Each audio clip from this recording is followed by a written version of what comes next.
Hello, and welcome once again to another episode of the TriDoc podcast.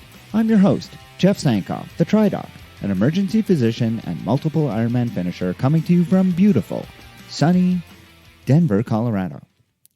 Since the last episode when I mentioned the COVID-19 epidemic, things have escalated in dramatic fashion in the United States and around the world.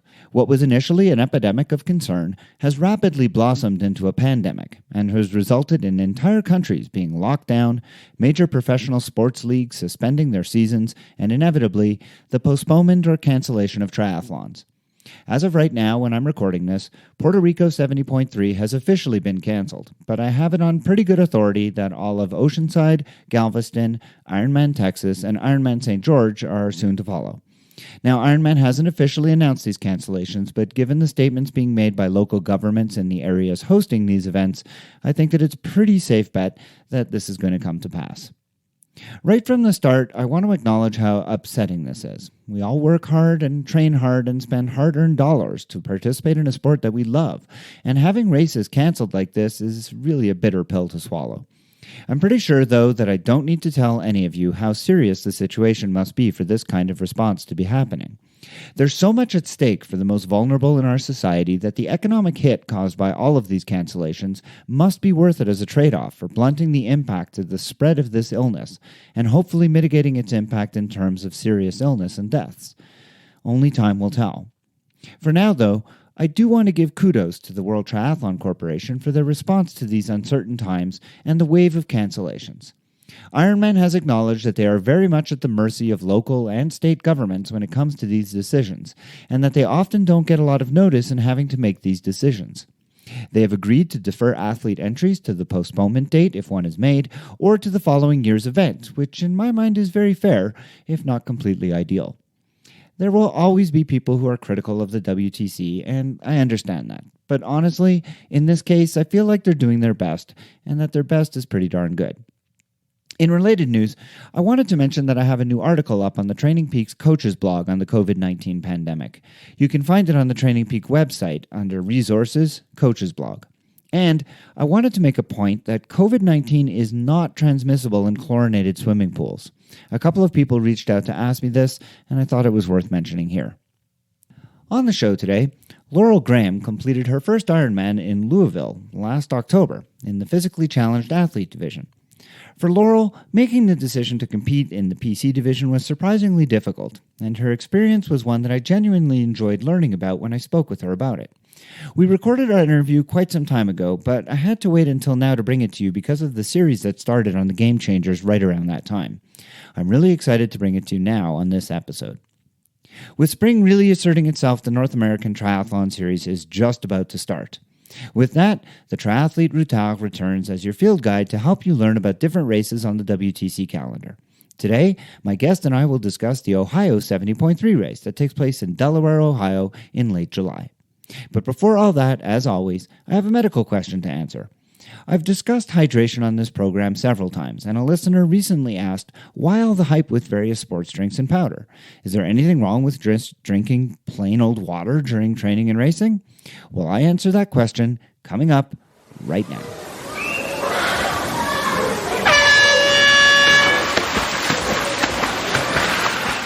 We often hear how nutrition is the fourth discipline of triathlon. When we consider nutrition, we really need to think about this in three different ways: calories, water, and electrolytes. And I have discussed all of these to some degree in the past. And the question for this episode brings up some overlap on these issues. And that is, why can't we just drink water in order to get our hydration when training and racing? Well, water absorption takes place in the small intestines, and several things have to occur in order to maximize absorption of that water and for us to stay hydrated while we're training and racing. Those things include adequate intake, in other words, taking in enough water to begin with, enhanced gastric emptying, so the stomach has to then empty and pass the water into the intestine, and enhanced uptake from the lumen of the small intestine. Now, how much water is enough? Well, I've discussed this before, and it depends on many things. There are individual characteristics. For example, how much a different person sweats. They may need more if they sweat more. your initial state of hydration. People who start a training session or a racing session with a lower level of hydration are going to need to take in more than someone who is fully hydrated. And finally, how hard you are working. And then there are environmental considerations. How hot is it? And more importantly, how humid is it? So how much evaporation are you going to have of sweat from your body and therefore water loss? In general, for most people, 500 to 750 cc's per hour is going to be about what they can handle. A liter per hour is going to be the absolute maximum, and that is how much they can take in, then empty from the stomach and be able to absorb. Now, when you're racing, you want to avoid taking too much because when you take in too much fluid, you start to have that sloshing feeling of fluids in the stomach that aren't passing forward.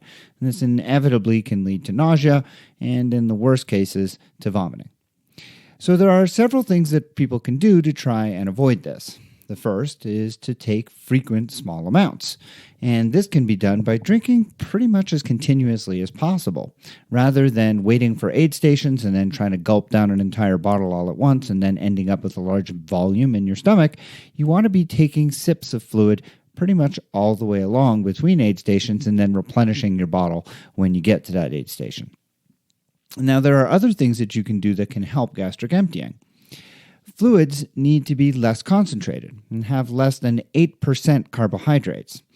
Those fluids that contain more than 80 milligrams of carbohydrate per liter are going to end up causing delayed gastric emptying. Fluids that have less than 4% carbohydrates, in other words, 40 milligrams of carbohydrate per liter, actually prohibit gastric emptying as well. So too high or too low, and you can end up with problems. Now, this brings us back to the question about drinking plain water, because now you can see that doing so can actually decrease fluid absorption, because water without sugar in it actually decreases gastric emptying, results in that water sitting in the stomach, and as a result, you end up with that bloating feeling, the sloshing around, potentially nausea, and then vomiting. Okay, so we've talked about how much you need to take in and how you end up getting it out of the stomach and into the intestine. Let's turn our attention to absorption, because getting the water into the intestine is one thing, but you have to be able to get it out of your intestines and into the bloodstream in order to do its job and keep you hydrated. Well, again here, sugar is important for absorption, but more important than that is the presence of sodium or salt. As sodium is taken up both actively and passively by the cells that line the small intestine, water tends to be dragged along by what is an osmotic gradient that is created. Essentially, the concentration of sodium is higher within those cells of the lining of the intestine than it is within the lumen of the intestine itself, and that is called a concentration or osmotic gradient, and it pulls water along. So again, similar to what we saw with gastric emptying, plain water is not going to be very helpful if it's sitting in your intestine because it's not going to be readily absorbed. Your intestine does a much better job of taking up salt molecules, and this pulls water, than it does taking up water on its own. And so water that sits in the intestine without salt actually tends to get passed along without being absorbed, and that ends up causing you problems, not so much with nausea, but rather the other end of the problem. So water that contains electrolytes is going to be absorbed much better than free water on its own. Now, this isn't to say that plain water is a bad thing, only that drinking only plain water is not such a good idea.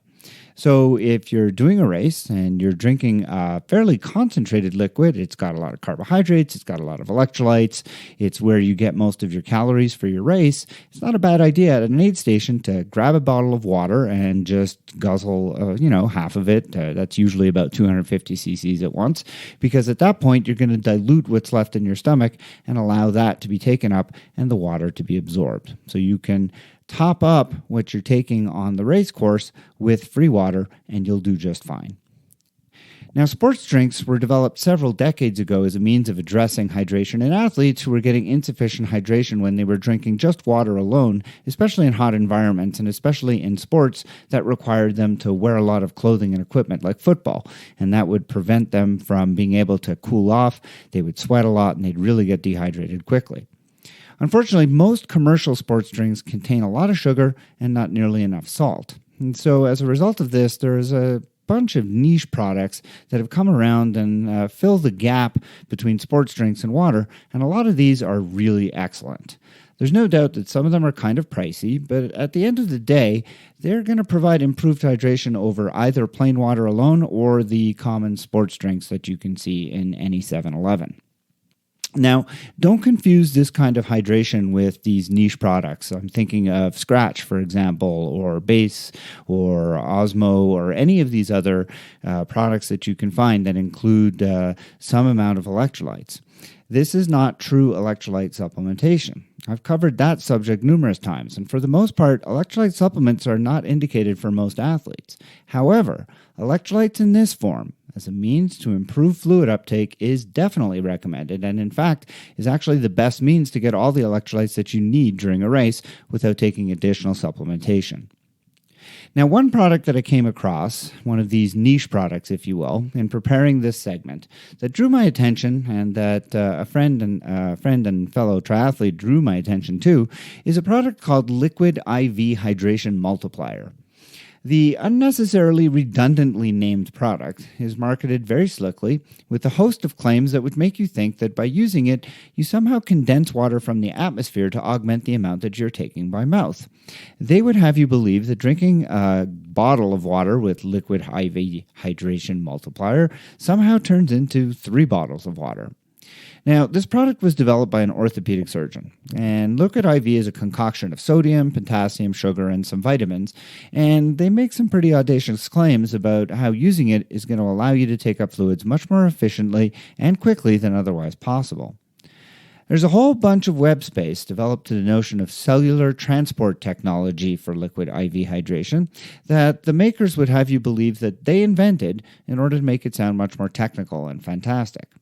Well, the reality is this. Liquid IV is just a powdered form of various other rehydration formulas used in both adults and children who have become medically dehydrated, usually because of diarrhea or other issues resulting in their being unable to either take things by mouth or absorb properly in their gut because of medical diseases. The cellular transport technology that liquid IV hydration talks about is nothing that they invented. Rather, it's just the means by which water gets absorbed along with electrolytes. It isn't really clear how this company got a trademark on a biological process that they didn't invent or have anything to do with, but there it is. Now, some of the things in this mix are completely extraneous. Potassium, for example, that's just going to get peed out and really isn't necessary when exercising, and the vitamin complexes that they talk about are completely unnecessary.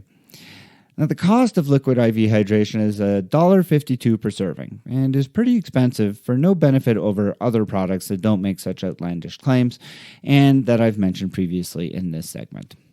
So I think the long and the short of it is you can drink water for short intervals or short exercise, short workouts, if you will, but if you're planning on doing a long workout, and certainly during a race, free water alone is simply not recommended. You are not going to get adequately hydrated.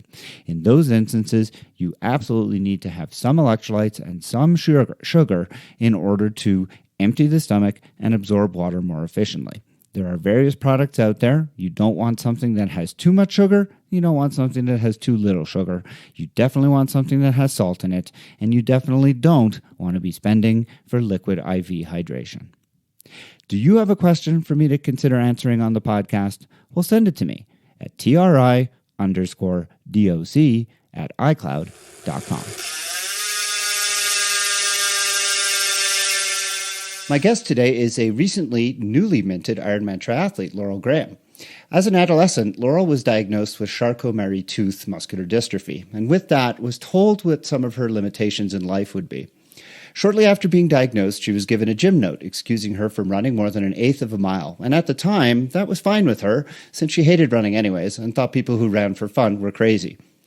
Fast forward to her college years, and her muscular dystrophy had advanced to the point that she was unable to walk without her ankles rolling out, so she adapted to walk on the sides of her feet. It was around that time that she got plugged in with an amazing surgeon who performed bilateral foot and ankle reconstructions that gave her a new lease on life. However, the surgeries came with a new set of limitations, and she was told that she wouldn't ever be able to run, and if she did run, she needed to be prepared for the consequences. During her recovery, even getting up to go to the bathroom was a chore, and she promised herself that if she made it through that, she'd get in the best shape of her life. She held to that promise, which led her into competing triathlons, and in 2016, she finished her first half Ironman, a goal she never thought she'd reach. Then, just a few short weeks ago, Laura completed her first Ironman race in Louisville, where I first met her.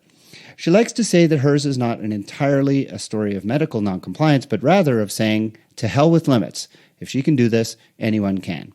Welcome to the podcast, Laurel. Thank you. Thank you. So, Laura, I know it's been an interesting journey for you, and I'd like to hear a little bit more about it. I alluded in the intro there to how you came from high school not wanting to run at all of a sudden in college taking up triathlon. So I'd like to hear, what was it that really got you into multisport in the first place? So growing up, while I hated running, I competed in the triathlon of horseback riding, which is 3-day eventing. So I feel like that sort of plugged it in my mind of what triathlon was, since they were so often compared, and there were multiple disciplines in that, and it just required a different set of skills. So as I was recovering from surgery and I was thinking of ways that I could get in shape, I started cross training, and I went to a beautiful college in the foothills of Virginia, and thought, this is a great way to explore more of my campus and get out. So I started just running a little bit here and there to kind of get in shape. And as much as I loved running, I really liked the aspect of multiple sports and having other things to do. And I felt that having the biking and the swimming helped my body take less of a beating than just strictly running. So that's kind of what got me into it. And then, as all triathlete junkies know, after you do your first race and you're kind of hooked, then you look for the next thing to do. And that's kind of how my journey got started. And what, you mentioned limitations, or at least I did, and based on your bio, what limitations did you have and how have they progressed since your diagnosis? Yeah, so before I had surgery, running was not an option. Walking was a major struggle, just based on the muscles that had atrophied and the deformities I had in my feet and ankles. So those were big limitations before that. But I also felt when I tried to run or exercise that my muscles just felt weak and like they fatigued really quickly. And some of that was likely just being out of shape and using muscles and working in a way that I hadn't before. But some of it's just having muscular dystrophy. But after having my surgeries, and what they did, I had ligament transfers and I've had hardware put in my feet. My surgeon said that the amount of force that's applied when running is not recommended, for the hardware that I have. And that with that, my screws and plates will shift, that I'll develop arthritis in a way that's worse, and I could damage my hardware. So he said, biking and swimming is fine and other exercise is fine, but running is a big no. And you, of course, took that as a challenge. Yeah, I mean, it wasn't necessarily a challenge, but I thought, I'm already doing it and I love it and it's going okay, so I'm not going to stop doing it. And my thinking too was, you gave me these new feet, I'm going to see what they can do. And how long ago was that? Let's see. I had my first surgery in 2011 and my second in 2012. Oh, so far, so good. So far, so good. I did have to get custom orthotics and all of that to just kind of help support my feet a little bit more, but it's been going well. Now, tell me about the challenges you sort of dealt with internally. You told me that when you initially started in the sport, you began as an age grouper and then made the difficult decision in your mind to transition to the PC, physically challenged division. Tell me about that journey. So when I first started with triathlon, I didn't do enough research and didn't even really know that PC was a thing. I didn't know it was a category. So my first couple triathlons that I signed up for were simply by default that I was an age grouper. But my first half Ironman I did as an age grouper, and I was aware of the PC category, but for some reason I felt like I didn't qualify for that. Like I wasn't impaired enough to be a PC athlete, just because I've been able to manage my muscular dystrophy really well. But I think I sold myself a little short in that because I am impacted by it. I just try not to let it impact me. So when I took a step back and compared myself to able-bodied athletes, I saw the limitations that I faced. I saw that there were other PC athletes with similar conditions. Well, maybe not Charcot-Marie-Tooth. Maybe they had MS with similar limitations. And I thought, well, I'm kind of in a similar situation that they are. I should compete against people who are kind of on a level playing field. So I'm glad you said what you said, where you said that, you managed your muscular dystrophy really well, because that leads me to really the gist of why I wanted to talk to you today. And that has to do with how Laurel and I met. We were introduced at Ironman Louisville by a mutual friend, Kayla Long, who knows Laurel much better than I do. And as we were walking over to transition one day, I commented that Laurel had such a low number, and I asked how that was, and she said she was in the physically challenged division. And I commented to her in an offhanded way that I thought that she looked remarkably able-bodied for a physically challenged athlete, as if to say, in my mind, that she was managing whatever disability she had exceptionally well and looked just remarkably able-bodied. But Laurel took that differently, and I wanted to talk to her more about it because she was really initially quite offended because she didn't take my meaning the way I had intended it. And it brought me back to a conversation I had with Liz McTurnan on an earlier episode of the podcast. Liz, as you may remember, is a hand cycle athlete. And when I spoke with her, I mentioned the fact that many able-bodied athletes look at what she and her competitors do, and we often find that inspirational, and not realizing that that was not something that hand cycle athletes like to hear. They don't like to, think of themselves as doing anything different than what able-bodied athletes are doing. And so being inspirational is not something they appreciate. And similarly, I had, trespassed into Laurel's world without recognizing it, because I'm sure many of us able-bodied athletes don't have people like Laurel in our lives. And so I really wanted to spend some time talking to Laurel about our interaction and about how we as able-bodied athletes can be, first of all, more sensitive to physically challenged athletes, and second of all, be supportive in a way that doesn't make them feel uncomfortable. So Laurel, why don't you tell your version of our interaction and how it made you feel? In seeing your comment now, it's such a compliment, but in the moment I took it as, oh, you look really able-bodied. Like, what's wrong with you? There's nothing wrong with you. Essentially, why are you a PC athlete? And I think I assumed that and took it that way because I've had comments like that of people making assumptions or questioning why I'm a PC athlete and kind of what my motives are. I think a lot of people think that PC athletes can qualify for Kona. So I've even had people reach out to me and say, hey, are you a PC athlete to get a Kona slot?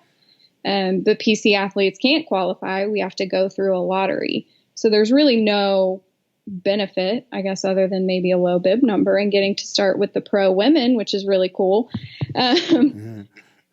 But truly there's no motive other than just competing with other people who are also limited.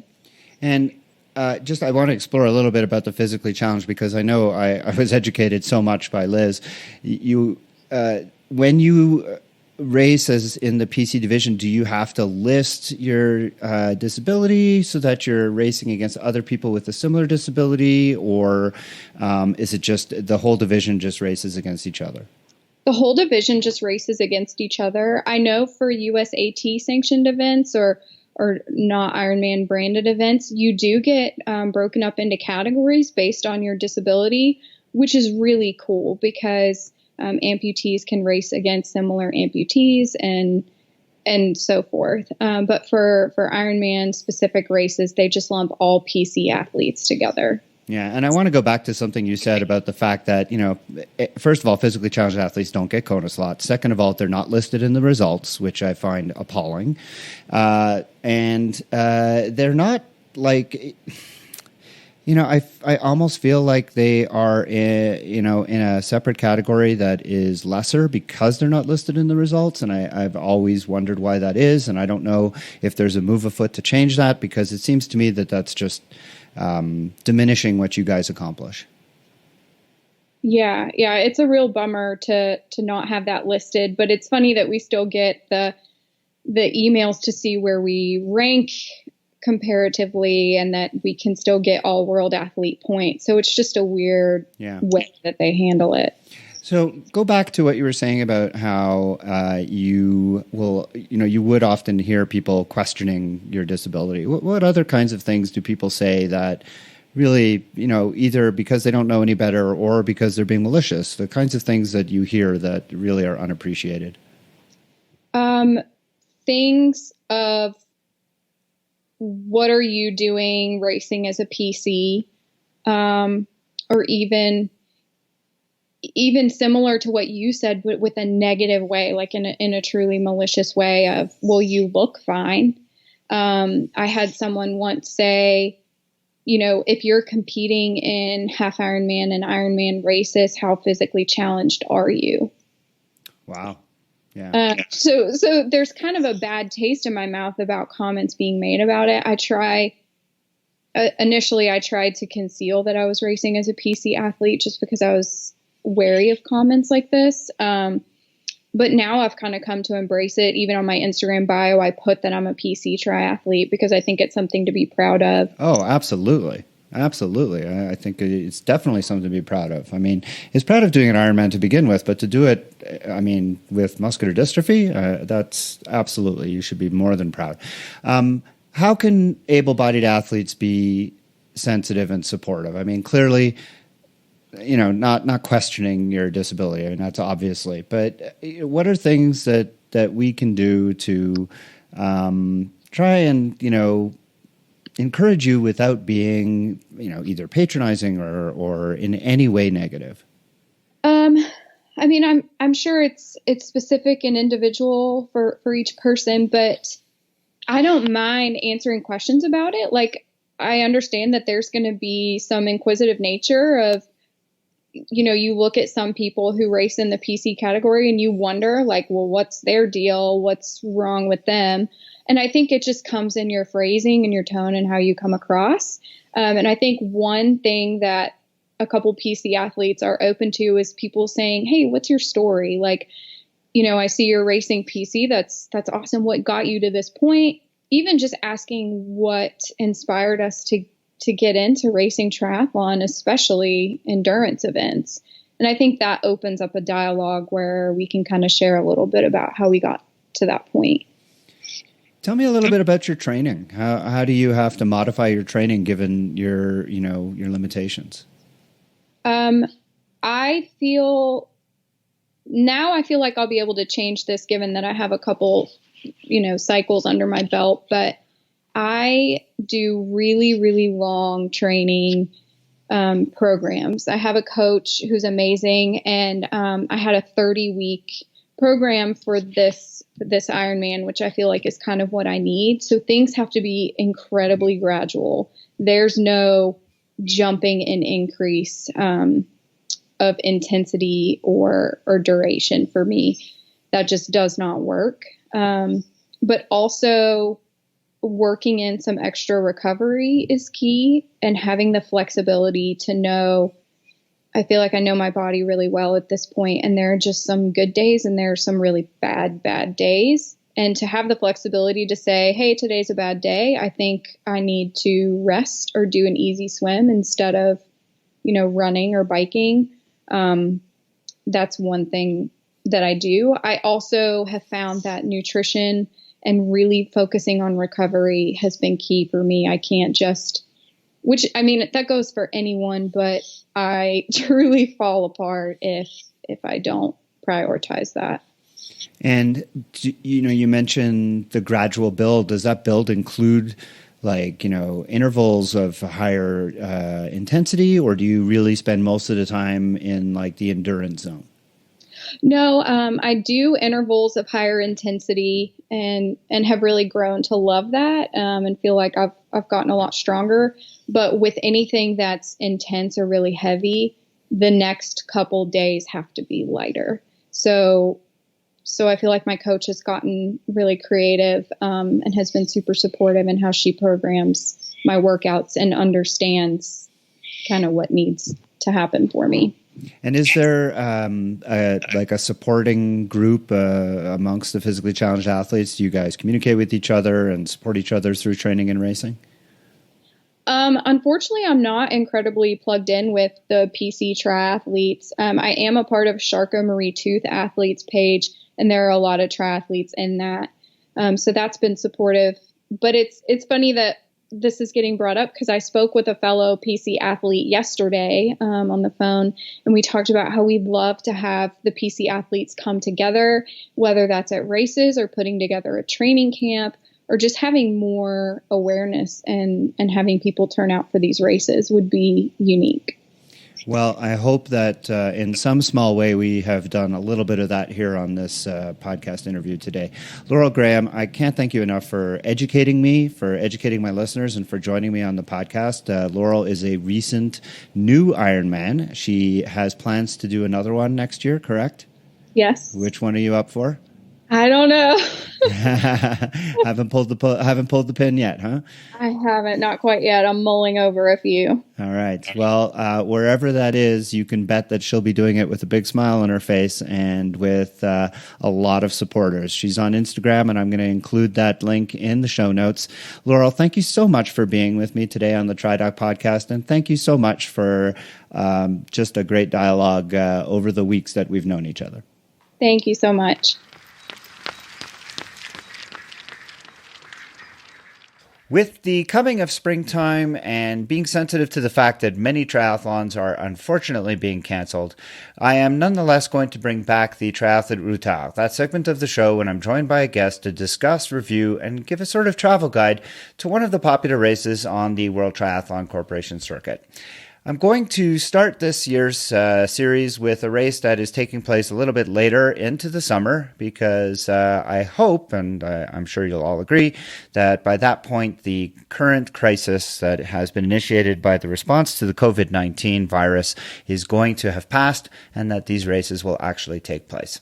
So to join me in discussing this race in the Buckeye State is Elisabeth Sorensen. Elisabeth is a medical student in Long Island, New York, and she has been participating in 70.3 and Ironman races since 2017. In 2018, she did the Ohio 70.3 race, and she returns to the TriDoc podcast to speak with me about that today. Welcome once again, Elisabeth. Hi, thanks for having me. All right, so as I often like to do when we talk about races on the show, we begin first with some of the considerations about signing up. Is this one of the races that you have to sign up for quickly? Does it sell out fast, or is this something you can wait till just before the sort of race day to make up your mind on? So you can definitely wait right up until race day. For me, I actually signed up for this race 2 weeks before the race took place. Okay. So you definitely have some time. Now, I'm guessing this year all bets are off with all of the early season race cancellations. I won't be surprised to see people moving their plans around and seeing people sign up for races in the summer. So if you haven't signed up for this one and it's one you're thinking about, keep an eye on it because it could fill up quickly as early season races are canceled. Okay, how about travel and gear transport considerations? I understand you drove there. I did drive there, yeah. So it was about an 8 to 10 hour trip from, I came from Long Island, New York. So it was definitely a trek, but a lot of country roads, easy driving. So I definitely would recommend driving if it's doable for you, just because the roads are really easy. It's a lot of point and shoot highways along cornfields and takes out the consideration of having to transport your bike and whatnot. And if people were going to fly, I gather there's a couple of options into what cities I could fly into? Yeah, I think Cleveland is about 2 hours east of where the race takes place, but I think Columbus would be a better option. It's much closer to Delaware where the race takes place. Okay. And is Delaware right on Lake Erie, or is it removed from the lake? It's not on Lake Erie. There's a smaller lake where the swim takes place. Okay. All right. And in terms of where to stay, in terms of whether or not it's easy to find accommodations close to transition, is Delaware a fairly big town, a small city? How would you describe it? It's definitely pretty big. I'd say there was a lot of options in terms of finding places to stay. I stayed at like a Motel 6 that I wouldn't recommend, but I know I had life on a medical student budget. Yeah, exactly. Yeah, I had some friends who stayed at a Holiday Inn, and that worked out for them just fine. Okay. Was there much to see or do in the area, or is this the kind of race you can just show up and do the race and then you're done? Yeah, the downtown Delaware itself was really cute. They had lots of shops and restaurants. You could maybe spend an afternoon walking around, getting ice cream, going to the different restaurants, but there's not much to do in terms of tourist attractions in the actual town of Delaware. Okay. All right, let's turn our attention to the race itself. Considering first the swim, you mentioned that the swim takes place in a lake. What's the water like? And tell us a little bit about entry and exit. Yeah, so the swim for Ohio is historically slow. I'm not sure exactly why that is. I didn't believe it until after I'd done it. I felt like I had crushed the swim and my time was slow. Interesting. So it's just something to be aware of going in. Don't be discouraged if your swim split is a little bit slower than you anticipate it being. It's the water itself is very clear. It's great if you're not a confident swimmer because there's no chop, there's no current. At least in the morning that I raced, it was crystal clear. It's one loop out and back, fresh water. The only thing is that it wasn't wetsuit legal just because of the time of place it takes here. And I'm pretty sure it's, for the most part, not a wetsuit legal swim. Well, that would probably account for some of the slowness of the swim. Yeah, I would imagine. And is it a rolling start? Mm-hmm. Okay. Yeah, it's a self-seating rolling start. Right. And is this a big race? Is this like one of the larger races, or is this because based on where it is, there's quite a few large cities it could pull from. I'm just curious how big the race is. Yeah, it's definitely a big race. Okay. All right. And then getting in and out of the water, is it a sandy beach? Is it a rocky beach? Yeah, just a few pebbles here and there, but for the most part, a sandy beach. Okay. And then considering T1, is it close to the swim exit? Do you have a long run? No, it's pretty close. Okay. And then T1 is it like on a grassy surface or is it a paved surface? Pretty sure it's in a parking lot. Okay, so paved parking lot. You get your bike, you get out of there, and you're onto the course. So let's talk a little bit about the course, beginning first with just what, general characteristics. Is it an out and back? Is it a loop? Or what is it like? It's one loop. And the first 40 to 50 miles are essentially pancake flat. You can definitely pick up a lot of speed. And then towards the end, there's just a few rolling hills. So that's just something to be aware of, is that it's so incredibly flat for the first 40 to 50 miles that the rolling hills at the end kind of take you by surprise. Okay. But they're there at the end. And I found the bike course, at least on my Garmin, was a little bit long. I clocked it 57 and a half miles or something like that. And I heard from other athletes who said the same. So that's another thing to be aware of with the bike course. And were the road conditions pretty good? They were. Okay. Did you notice a lot of drafting? Not more than normally takes place. Okay. And I find personally that with the self-seated starts, that really does help. I find that drafting is much improved with that, so that's good to know. Any specific danger points on the course that you think, are there any U-turns or sharp turns that people should know about? Not that I can remember. just at the very end with the rolling hills, there's a few intersections.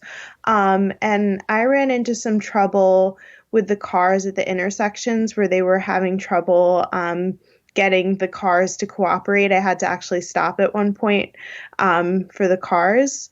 So hopefully that wouldn't be the case for everybody, but just something to be aware of, to be super alert for those last few miles of the course. Yeah. Yeah, American drivers not known for their patience with respect to bicyclists, unfortunately. Okay, so pretty uncomplicated bike course. Sounds like it's fast. That's good for the bikers out there. Coming back into T2, I assume since it's a loop, T2 is obviously the same place as T1. It's actually not. It's a point-to-point. Oh, okay. Yeah. So you start off at a park. Probably something I should have mentioned beforehand is that there isn't really parking in the actual park where the swim start is. So you do have to park near where T2 is at the start of the day and take a shuttle to where T1 and the swim start are. But at the end of the bike course, you come back to around the area where you've parked your car and where T2 is. And T2 is on a football field. So you roll into the football field, rack your bike, and head out on the run. So just going back to that then, for the logistics, where is like Ironman Village and Athlete Check-in and all that? Is that located at T2? It's all located at T2. So you do everything at T2. You check in your bike the day before the race at T1. Do you have to drop your run gear off at T2 the day before, or do you do that the morning of the race? Yeah, the day before you drop off your run gear at T2 and you drop off your bike at T1. Okay. All right. So we're finished the bike now. We're in transition at the football field, and we head out on the run. Tell us a little bit about the run course. Sure. So the run has a couple of rolling hills, nothing too drastic. For the most part, it's flat, and there's definitely a lot of shade. It's a 2-loop course, and there's a ton of spectator support. So I actually did this race alone. I didn't have any Sherpa or anyone coming to cheer me on, and I felt super hyped up just from the amount of course support and spectators that were out there. So it's definitely a very athlete-friendly run course. That's great. And was it rolling? Was there hills, or was it flat like the bike course? There were a couple rolling hills. Okay. And is it out and back? Is it laps? What's it like? It's kind of like a lollipop. You go out, you do 2 loops, and then you come back. Okay. Very crowded on the run course, or lots of room to pass, lots of room for people? There's plenty of room to pass, but there's also plenty of people out there. So I never felt alone on the run course. Okay. 8 stations, well supplied, well spaced, Yeah, definitely. Okay. And what was the temperature, and how would you describe the weather on the day you did it? I know that Ohio can get hot and humid. What was it like when you did it? It was fairly hot. I think it was either in the high 70s or low 80s. Oh, that is not fairly hot. Boulder is always in the 90s, so 70 or 80 is okay. Yeah. Yeah, so it was mild. But the humidity, was that a problem? Not that I remember. Okay. All right. So it sounds like a pretty fun race. Was it scenic? I mean, was it a nice course? Yeah, the bike was a lot of cornfields, and the run, it wasn't super scenic. There were some nice trees. I think the crowd support was really what made the run. Yeah. Yeah. Okay. And a finish line experience, pretty typical Ironman finish line, or was there anything special about it? The finish line is really fun. You finish on the track that is surrounding the football field of T2. So you kind of take a finish lap, so to speak, around the track, and then come into the finish line. Okay, great. Awesome. So all in all, would you consider this like a race that people should really strongly consider, or is this one that they should do if it's convenient for them, but not necessarily prioritize? I definitely think it's a race to strongly consider, especially for a first 70.3 just because the course is not as technical on the bike, and the run is well shaded. There's a lot of great support. So there's definitely a lot of great reasons to consider it for your first 70.3, or if you're looking for just a PR or a really fast time. I will say if you're trying to get a 70.3 world slot or to get on the podium, it's a pretty competitive race and a pretty big race. So it might not be the best option if that's what you're looking for. Right. And on those flat courses really accentuate a lot of speed guys. So it's hard to, unless you're really fast, it's hard to really distinguish yourself there.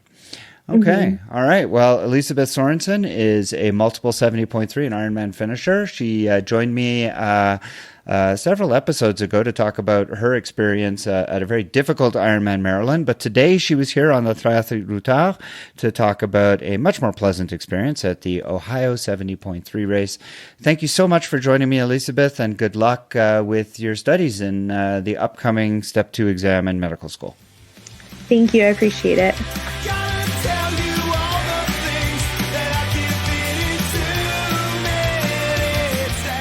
And that's it for another episode of the TriDoc podcast. I hope that you enjoyed listening to it as much as I enjoyed bringing it to you. Links to the medical references as well as to everything else discussed on the show can be found in the show notes at www.tridocpodcast.podbean.com. If you're interested in coaching services, please visit www.tridoccoaching.com, where you can find a lot of information about me and the services that I provide. You can also follow me on the TriDoc Podcast Facebook page, TriDoc Coaching on Instagram, and the TriDoc Coaching YouTube channel. The music heard at the beginning and the end of the show is Radio by Empty Hours and is used with permission. This song and many others like it can be found at www.reverbnation.com, where I hope that you will visit and give small independent bands a chance. On the next episode of the TriDoc podcast, Mikael Eriksson is a Finnish triathlete and coach who now makes his home in Lisbon, Portugal. Like me, he's very interested in the science behind performance and coaching, and he hosts a podcast called That Triathlon Show, in which he delves into many subjects that are near and dear to my own heart. He joins me for a discussion on his approach to coaching and how he uses science to inform his own methods. The Triathlete Routard will be back with another summertime race in the hopes that we will have some kind of season of racing this year. And of course, I will have a medical question to answer. Until then, train hard, train healthy.